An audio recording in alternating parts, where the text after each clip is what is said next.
Hello साथीहरु नमस्ते। आज मन्डे यानी कि 15 तारिक हाम्रो एलएसी वाइज मेगा हेल्थ क्याम्पको एउटा ट्रेनिङ छ, जुन ट्रेनिङमा ICDS supervisor, nodal teacher, CRCC सबैहरु हुनुहुन्छ। म पनि ट्रेनिङमा जाँदैछु। भिडियो हेरिराख्नुहोस्, ट्रेनिङमा के कस्तो हुन्छ सबै देखाउँछु।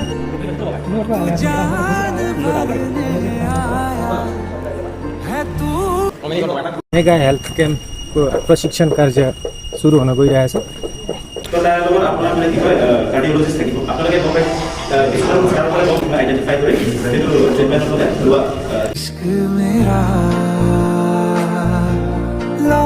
बस तू है तुझी से ही है इश्क मेरा।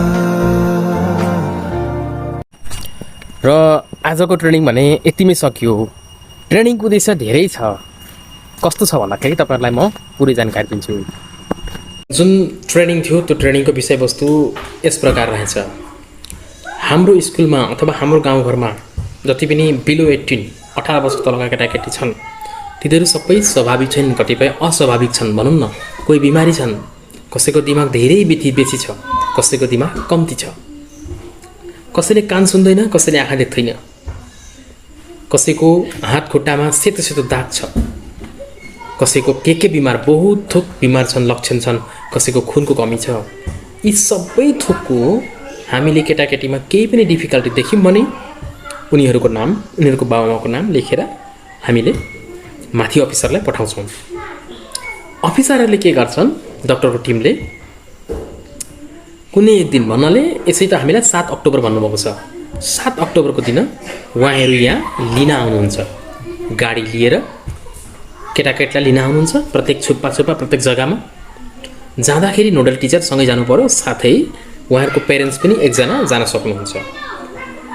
र अब हाम्रो काम के हो भने तपाईहरुको छरछिमेकी, तपाईको छोरानाती, तपाईको कोही पनि आफन्त हाम्रो स्कुलमा कोही पनि त्यस्तो अस्वाभाविक छ भने, खुट्टो टेक्दैन, लङ्गडो छ, बोल्दा पढ्न सक्दैन, के विभिन्न प्रब्लम, जे पनि प्रब्लम हामीले त्यो 7 तारिकको दिन उहाँसम्म लानु पर्यो। कुनै एउटा जग्गा, पार्टिकुलर जग्गा दिनुहुन्छ र लाने ल्याउने खर्च सबै नै वहन गर्नुहुन्छ उहाँहरूले, गभर्नमेन्ट अफ आसाम हेल्थ डिपार्टमेन्टले।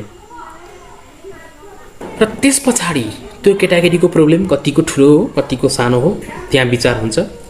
त्यसलाई गुवाहाटी लगेर हुन्छ कि, त्यसलाई बेङ्गलोर, चेन्नई लगेर हुन्छ कि, वा नलगी ती दबाई दिँदा हुन्छ कि, त्यो ट्रिटमेन्ट गर्ने काम उहाँहरूको हो।